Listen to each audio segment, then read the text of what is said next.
Welcome back. I'll take you live to Israel in a few minutes and also catch up with Alexander Downer. But first, Benjamin Netanyahu has issued a stern warning to Israel's enemies. This is very strongly worded. Have a listen to this. All Hamas militants are doomed above the earth, underground, within Gaza, and outside of Gaza.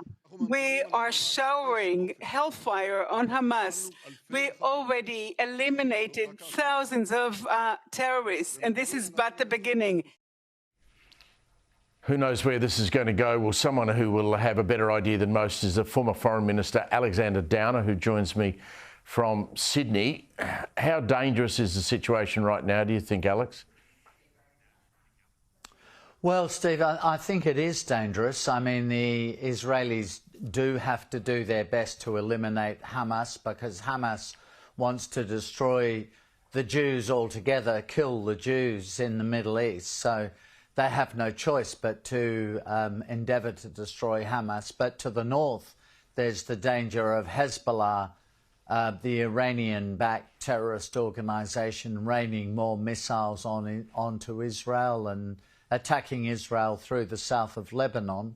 And the other risk is that there could be an uprising on the West Bank, so that's to the east of Israel. So the Israeli Defence Force could have battles on 3 different fronts, and that will stretch them very substantially. And in that environment, they might have to get the Americans to support them, and this may encourage Iran itself to become more actively involved. So, you know, there are risks here, but having said all of that, the Israelis have no choice but to deal with an organisation which wants to destroy Israel and to kill the Jewish people. Of course, they have no choice.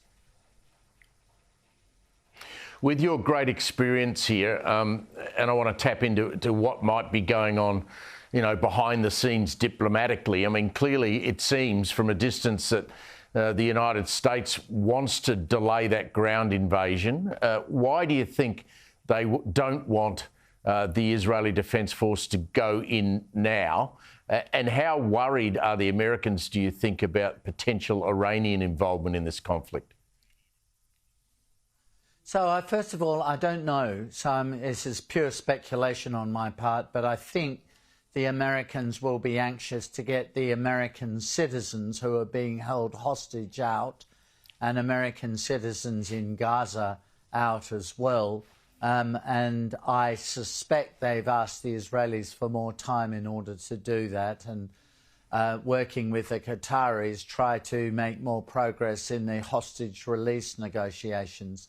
It does look a bit like that.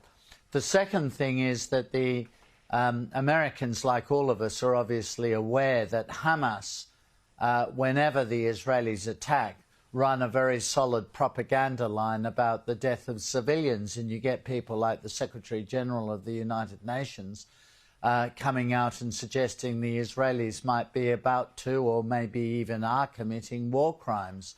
So the Israelis have to be very careful about that and have to manage that issue as they attack Hamas. The thing to remember is that Hamas used civilians as human shields. They set up their rocket firing and military headquarters in schools and hospitals, so it's pretty difficult to manage. What have you made, Alexander, of the Albanese government's reaction to this conflict? I mean, it seems to me that the Prime Minister and the Foreign Minister, Penny Wong, are sort of sitting on the fence here in regard to the comments they make about both Israel and Hamas. Their comments are mainly supportive of the Israelis, by the way, but I think somewhat qualified, because they are trying to manage, and I'm not apologising for them, by the way, because I think it's unacceptable, but they are trying to manage divisions within the Labour Party and the Labour movement. You've got people in the sub-branches of the Labour Party, you've got people in the trade union movement who are virulently anti-Israeli and to be honest with you, I think are often quite anti-Semitic.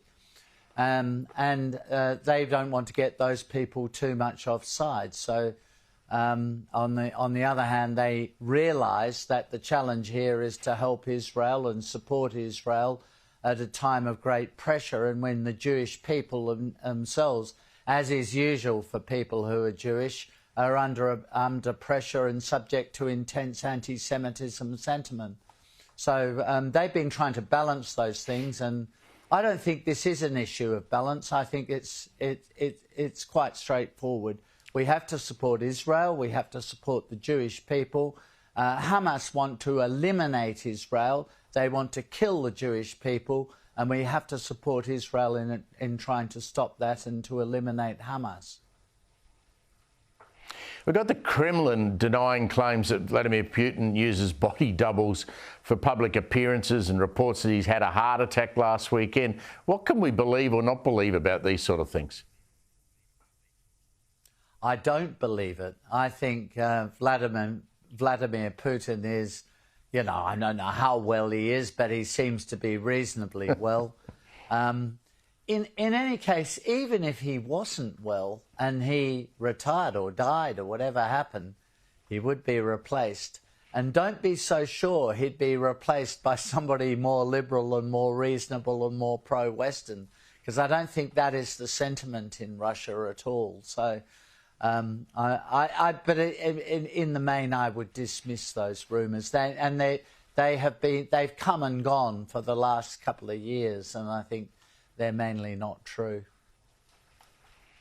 Just finally, how big a deal is it to get a state dinner from a US president in the White House that we had with our Prime Minister Albanese overnight?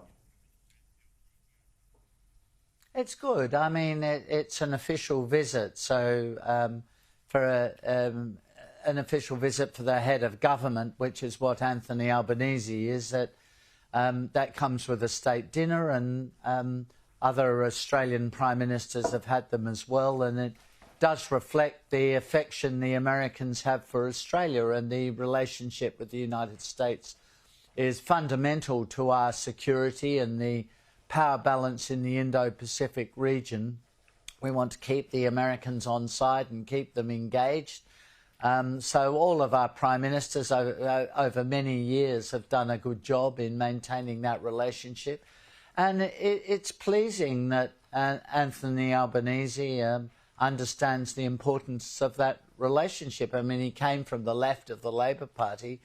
I can remember when we were in government, I won't repeat on television the language that Mark Latham and other people in the Labor Party used about the Howard government and its relationship with the United States, but it was none too polite. They thought we were too close to the Americans, but it's good when they get into government, they run a different line and they understand once they're in government the importance of the United States President and the relationship, and they're working at it. And, yes. And I'm pleased about it.